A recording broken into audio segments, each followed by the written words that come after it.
tous, ça me fait très plaisir d'être de retour parmi vous. Effectivement, la semaine passée, c'était mon collègue et le pasteur de notre église à Meignier, Joël, qui était présent, Joël Hirschi, et je me réjouis de prendre sa suite aujourd'hui, une semaine après. Nous avons passé avec Joël et les autres anciens de l'église de Meignier hier et avant-hier 2 jours de prière, de retraite, de réflexion sur la vision de notre église et quand nous pensons à la vision de notre Église pour cette région de Rive-Gauche, nous avons toujours aussi une pensée reconnaissante pour la présence aussi de l'Église sœur ici à Colonie. Et nous savons que nous partageons ensemble ce cœur pour cette région. Aujourd'hui, j'aimerais voir avec vous, je vous propose d'aller dans le psaume 139. Et j'aimerais qu'on puisse se poser ensemble cette question, peut-on tout dire à Dieu ? Peut-on tout dire à Dieu ? Et on va lire ce psaume et vous verrez que le psalmiste ose dire des choses qui, franchement, des fois, peuvent nous mettre un petit peu mal à l'aise. Et on peut se demander, mais est-ce que ces versets ont vraiment leur place dans la Bible ? On pourrait presque se demander. Alors nous allons lire le psaume 139, qui est un psaume qui est magnifique. Et je vous invite à être attentif à l'ensemble du psaume, parce qu'en fait, la première partie du psaume va venir éclairer cette dernière partie où David se lâche un petit peu, on va dire. Et donc, nous allons voir ensemble le contexte qui amène David à lui permettre d'être aussi ouvert et aussi franc avec Dieu. Psaume 139, au chef de chœur, psaume de David. « Éternel, tu m'examines et tu me connais. Tu sais quand je m'assieds et quand je me lève. Tu discernes de loin ma pensée.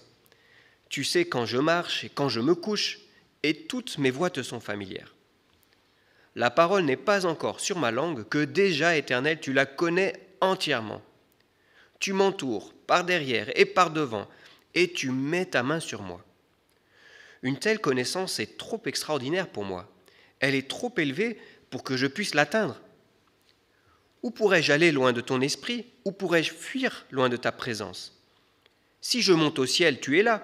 Si je me couche au séjour des morts, te voilà. Si je prends les ailes de l'horreur pour habiter à l'extrémité de la mer, là aussi, ta main me conduira, ta main droite m'empoignera. Si je me dis au moins, les ténèbres me couvriront, la nuit devient lumière autour de moi. Même les ténèbres ne sont pas obscures pour toi. La lumière brille comme le jour, et les ténèbres comme la lumière. C'est toi qui as formé mes reins, qui m'as tissé dans le ventre de ma mère. Je te loue de ce que je suis une créature si merveilleuse. Tes œuvres sont admirables, et je le reconnais bien. Mon corps n'était pas caché devant toi lorsque j'ai été fait dans le secret, tissé dans les profondeurs de la terre. Je n'étais encore qu'une masse informe, mais tes yeux me voyaient, et sur ton livre étaient inscrits déjà tous les jours qui m'étaient destinés, avant qu'un seul d'entre eux n'existe. Que tes pensées, ô Dieu, me semblent impénétrables, que leur nombre est grand. Comment les compter ? Elles sont plus nombreuses que les grains de sable. Je me réveille et je suis encore avec toi. Ô Dieu, si seulement tu faisais mourir les méchants, le méchant. Hommes sanguinaires, éloignez-vous de moi. Ils parlent de toi pour appuyer leurs projets criminels. Ils utilisent ton nom pour mentir, eux, tes ennemis. Éternel, comment ne pourrais-je pas détester ceux qui te détestent ? Ne pas éprouver du dégoût pour ceux qui te combattent ? Je les déteste de façon absolue. Ils sont pour moi des ennemis.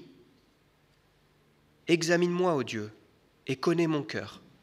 Mets-moi à l'épreuve et connais mes pensées. Regarde si je suis sur une mauvaise voie et conduis-moi sur la voie de l'éternité. Le psaume 139, au complet, et dont on arrête parfois la lecture au verset 18, mais qui continue jusqu'au verset 24. Et donc ce psaume se termine avec ces versets un petit peu étonnants où David se lâche, on pourrait dire, et il dit, voilà, les ennemis de Dieu, moi je les déteste. Je les hais, d'une haine, pas d'une petite haine, d'une haine complète, d'une haine absolue, d'une haine énorme. Ces gens-là, je les hais. Seigneur, voilà ce qu'il y a dans mon cœur. Voilà ce qui se passe ici dans les derniers versets du psaume 139. Alors comment est-ce qu'il faut comprendre cela? Est-ce que c'est correct de penser ça? Est-ce que c'est juste? Parce qu'il me semble aussi que dans le Nouveau Testament, il y a quelqu'un qui dit « aimez vos ennemis ». Alors bon, on n'y est pas tout à fait là. Est-ce que c'est correct? Est-ce que c'est un bon exemple que David nous donne de prier ainsi ou d'exprimer ces émotions-là? Est-ce qu'on est encouragé à agir de la même manière que David ici? Est-ce que c'est un modèle qui nous est présenté ici dans le psaume 139? Alors pour répondre, je propose qu'on puisse parcourir ce psaume. Et ce psaume, il tourne autour, en fait, il médite une vérité, vous avez vu, et cette vérité, c'est le fait que Dieu sait tout et qu'il est toujours présent. Et David va méditer ça. Et quand je lis ce psaume, j'imagine comme un petit accordéon, comme ça. C'est-à-dire qu'on a une première vérité quand on regarde du dessous, mais après, plus on déplie, plus on découvre des nouvelles couches. Et on déplie une couche après l'autre. Et dans ce psaume, j'ai l'impression qu'on déplie cette vérité, et on la déplie, et on va encore un petit peu plus profond, et on réfléchit à ses implications. Et des fois, il y a une vérité simple comme ça, voilà, Dieu sait tout, et il est toujours présent, il est omniscient, omniprésent. Et puis voilà, on s'arrête là. Mais qu'est-ce que ça implique? Et David prend le temps de réfléchir à toutes les implications comme ça. Si Dieu sait tout, si Dieu est toujours présent, est-ce qu'il est présent à ce moment-là? Est-ce qu'il sera présent aussi là? Prenons un cas complètement fou. Est-ce qu'il sera de l'autre côté de la terre? Est-ce qu'il sera... Voilà, il réfléchit à ces choses-là. Qu'est-ce que ça implique? Il médite à tout ça. Et c'est ce contexte-là qui va l'amener ensuite à faire cette prière d'une grande honnêteté. Alors la première chose, c'est ça, c'est que David reconnaît qu'il est face à un Dieu qui connaît tout de sa vie et qui connaît tout de ses pensées. Et il n'y a aucun moment de sa vie qui n'échappe à Dieu, aucune pensée qui ne lui échappe, aucun endroit qui lui échappe. Il commence ce psaume en disant « tu m'examines ». Le mot « examiner » ici, c'est le mot dans le sens tu m'enquêtes, comme un détective, tu connais tous les recoins de ma vie. C'est un mot qui est parfois utilisé quand les espions sont envoyés pour examiner un territoire. Dieu examine tout dans ma vie. Il n'y a rien qui lui échappe. Bon, cette comparaison avec un espion, avec un enquêteur, ça fait plutôt un peu flipper. Tu connais tous mes faits et gestes. Tu sais quand je me lève, tu sais quand je me couche, tu sais quand je suis assis, tu sais quand je marche. Tu connais mes pensées même avant moi. Bon, il sait déjà comment je pense et il sait déjà comment je vais réagir dans telle situation et comment je vais penser. Quand on réfléchit à cette notion que Dieu sait tout et qu'il est partout et qu'il maîtrise tout, mais on se rend compte, ah oui, en fait, donc là, il sait déjà ce que je vais dire, il sait déjà comment je vais réagir. Il me connaît en fait mieux que moi-même. Se connaître soi-même, c'est toute une entreprise, hein. Ça prend des années et moi, j'admire les gens qui arrivent à bien se connaître parce que c'est difficile. Il faut une telle honnêteté avec soi-même que ce n'est pas simple de bien se connaître. Dieu nous connaît parfaitement. Il dit ici, il sait quand je me marche, littéralement, il connaît mon chemin, et ça peut vouloir dire aussi, en fait, il connaît ma vie. Il sait quand elle commence, il sait quand elle se termine. Tu me connais. Aujourd'hui, on vit dans une société où beaucoup de personnes essaient de protéger leur vie privée contre les intelligences artificielles ou les intrusions qui font qu'il y a peu d'espace de nos vies qui échappent à la connaissance. Et on est très attentif à dire « j'ai pas envie que les autres sachent tout de ma vie ». Et ça peut se comprendre. Alors comment est-ce qu'on se sent quand on sait que Dieu sait tout de ma vie? Eh bien, ça peut faire peur. Ça peut être gênant. Et on a l'impression, c'est mon interprétation de ce psaume, et selon la version de la Bible que vous avez, on sent qu'il y a un petit peu deux interprétations dans ce psaume-là, mais mon interprétation, c'est que dans les premiers versets de ce psaume, David lui aussi est un petit peu mal à l'aise avec le fait que Dieu sait tout de sa vie. Il dit « tu m'entoures ». Et le terme ici qui est utilisé, c'est un terme militaire. Tu m'assièges. Je peux aller nulle part. Tu seras toujours là autour de moi. Je me sens un peu coincé, même un peu dépassé par le fait que tu sais tout. Ta main est sur moi. La main de l'Éternel est sur moi. Ce n'est pas toujours quelque chose de positif et de protecteur. Job dit « retire ta main éternelle qui est sur moi. Retire ta main. » Parce que Job a l'impression que la main de l'Éternel, c'est cette main qui est en train de lui envoyer les malheurs. David dit ici, à mon avis, lâche-moi, laisse-moi tranquille, laisse-moi respirer. tu sais tout de moi et c'est relativement angoissant comme réalité. Je voudrais fuir. Il continue sa réflexion, il dit je voudrais ou je pourrais essayer de fuir, mais en fait ça ne servirait à rien. Parce que justement, si Dieu est partout, ben, tu serais là aussi. Un des reproches qu'on fait souvent au christianisme, c'est d'avoir généré cette culpabilité d'un Dieu qui est toujours en train de vous observer, avec le regard sévère, et qui est en train de vous surveiller tout le temps. Et c'est un reproche qu'on a pu faire au christianisme, l'impression que ce Dieu qui voit toujours tout, qui sait toujours tout, c'est une main pesante, c'est une source d'angoisse, c'est une source de honte, de culpabilité et de non-liberté. Sartre, dans L'être et le néant, dit qu'il imagine une scène pour expliquer l'émergence de la honte, et il dit il y a un personnage qui observe quelqu'un d'autre par le trou de la serrure. Et puis, voilà, il trouve ça amusant et il n'est pas du tout gêné de faire ça, jusqu'au moment où il réalise que lui-même est observé. Et là, il a honte. Et il est très gêné. Et quelque part, il dit, en fait, la honte survient, selon lui, à partir du moment où il y a le regard des autres. Tant que le regard des autres n'est pas là, finalement, je me sens libre de faire toutes les bêtises que je veux. Je pense que ça se discute. Mais son argument, c'est de dire, c'est le regard de l'autre qui me fait me sentir jugé et mal. Et si j'ai un Dieu qui me regarde tout le temps, eh ben je me sens tout le temps jugé.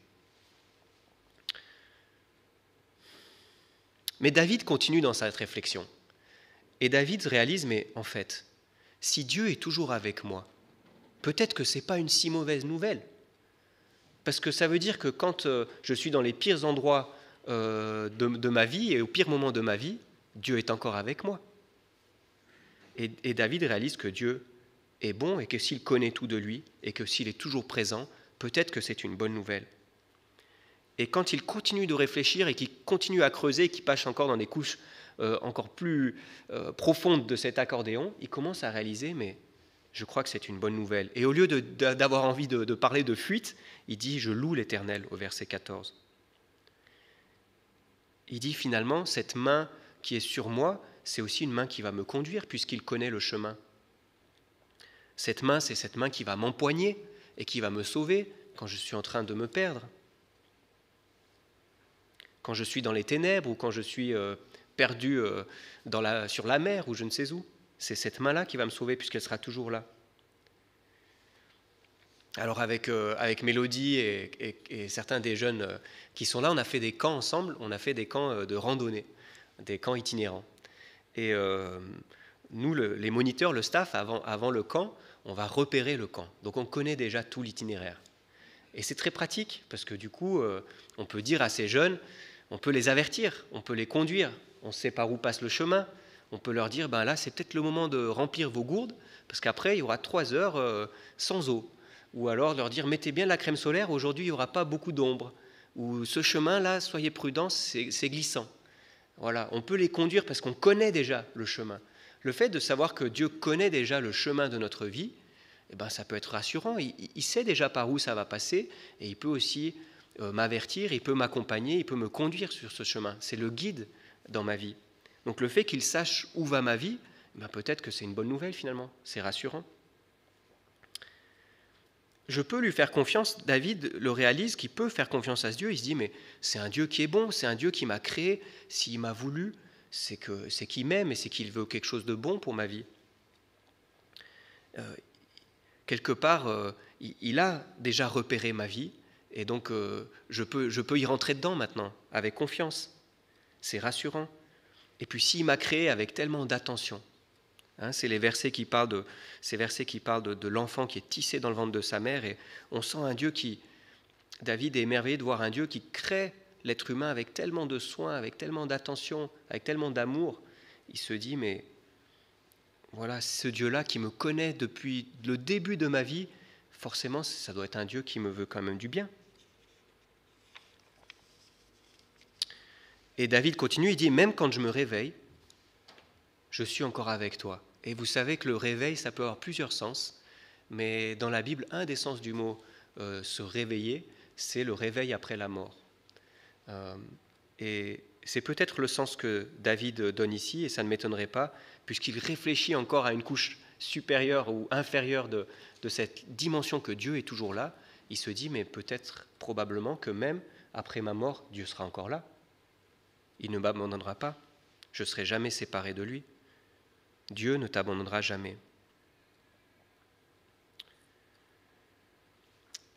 Cette méditation et ces réflexions sur ces vérités de l'omniscience, l'omniprésence de Dieu, mais aussi de sa bonté, je crois que c'est le contexte qui amène David à se sentir libre de pouvoir exprimer ce qu'il y a dans son cœur.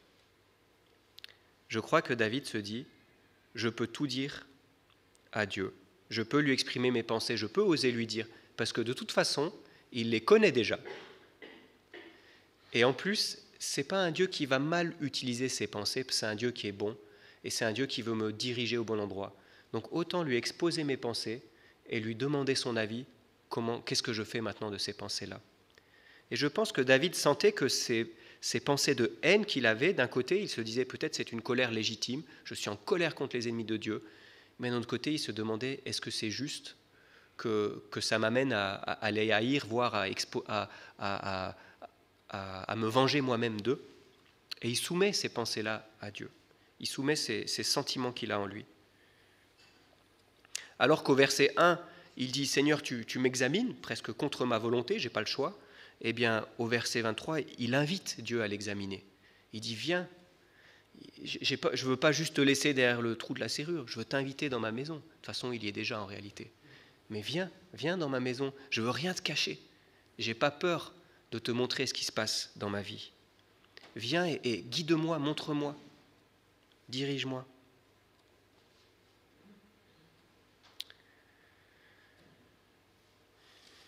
Et du coup, David peut-être se comprend mieux. En tout cas, il va se décharger en exprimant ce qu'il y a dans son cœur. Il va se décharger. Il va pouvoir exprimer ce qui se passe en lui. Et on entendait tout à l'heure dans le témoignage de Mélodie l'importance que ça a été, le moment clé que ça a été pour elle, de se décharger, de partager ce qui se passait en elle. Et c'est ce que David fait dans la prière. Il le fait dans la prière. Il n'est pas en train de le faire, il n'est pas en train de parler à ses ennemis, il est en train de parler à Dieu. Et ça, je pense que c'est important de le réaliser. Il n'est pas en train d'exprimer, de déverser une haine envers des personnes, mais il est en train d'ouvrir son cœur à Dieu et d'être honnête avec lui et de dire voilà ce qu'il y a dans mon cœur.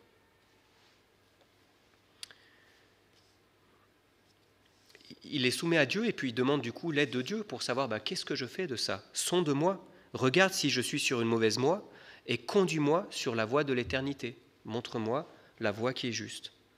Et il se soumet à Dieu. Il lui dit, c'est toi qui as le dernier mot maintenant sur ses pensées. Et David, si vous y pensez bien, David c'était un homme de guerre. Il n'avait pas peur de tuer et il l'avait fait sur le champ de bataille. Ce n'est pas quelqu'un qui craignait d'ôter la vie s'il le fallait. Eh bien, quand il était confronté à son pire ennemi, qui pendant des années l'a forcé à être en cavale et à mener une vie très difficile, quand il était confronté à son pire ennemi et qu'il avait l'occasion de le tuer, de se venger, eh bien, il ne l'a pas fait. Donc cet homme qui apparaît si belliqueux ici, dans la pratique, il a su avoir une maîtrise de ses émotions qui était hors norme. Et je pense que c'était peut-être aussi parce que justement, il savait amener ses émotions devant Dieu et laisser à Dieu le dernier mot. Et quand il pouvait s'en prendre à Saül, il ne s'en est pas pris à Saül. Il s'en est remis à Dieu. Et il a dit, c'est Dieu qui va s'en occuper. Je laisse Dieu s'occuper de cette chose-là et ce n'est pas moi qui vais exercer ma propre vengeance. Donc en ayant eu le courage de reconnaître ses émotions et ses sentiments devant Dieu, il a aussi déposé ces choses-là devant Dieu et laissé Dieu s'occuper de son rôle et David, lui, restait au sien. Cet acte de David qui se retient me fait penser à l'acte de Jésus qui est un peu plus tard, son petit-fils à David, sur la croix, eh bien, se retiendra aussi et ira même jusqu'à dire « Pardonne-leur, Père, pardonne-leur, car ils ne savent pas ce qu'ils font. »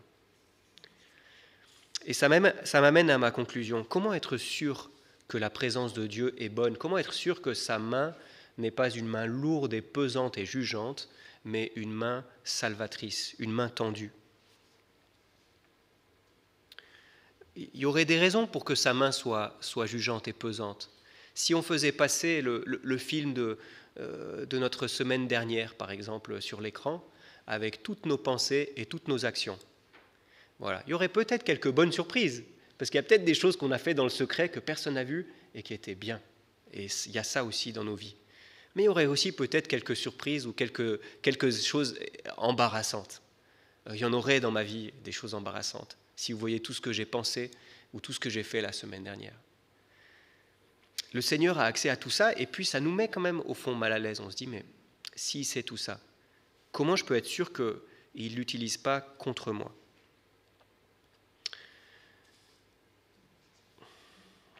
Eh bien, nous le savons parce que Christ, qui lui a été toujours dans la présence de Dieu, a choisi de subir, lui, la main jugeante de Dieu.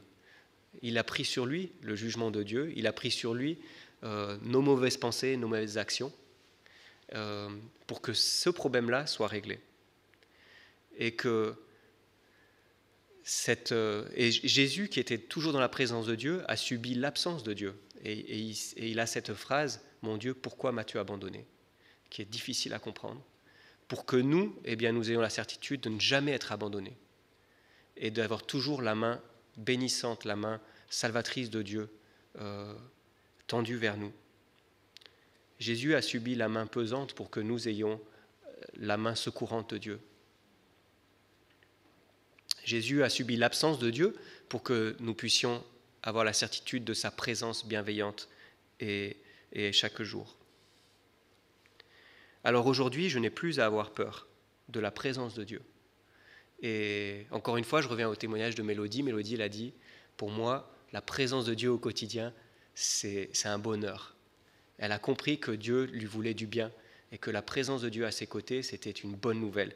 Et c'est ce que je crois. Et on peut être authentique, on peut être vrai avec Dieu, on n'a pas à craindre cette présence de Dieu au quotidien, parce que c'est un Dieu qui nous veut du bien.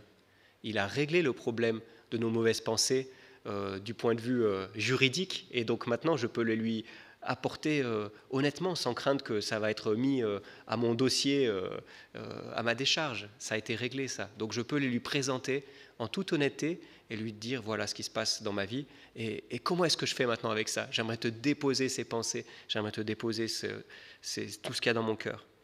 Et donc je vous invite, si vous voulez vivre cette intimité profonde avec Dieu, ne dites pas juste ce que Dieu a envie d'entendre, mais dites-lui vraiment ce qui se passe en vous en ce moment. Soyez honnête avec lui et ouvrez-lui votre cœur, laissez-le entrer complètement, et vous pourrez dire alors, comme vous pourrez être vous-même, vous n'aurez pas besoin de vous cacher, et vous pourrez conclure aussi comme le psalmiste, « Examine-moi, ô Dieu, connais mon cœur, mets-moi à l'épreuve et connais mes pensées. Regarde si je suis sur une mauvaise voie et conduis-moi sur la voie de l'éternité. » Voilà, que Dieu vous bénisse et qu'il vous conduise aussi sur la voie de l'éternité.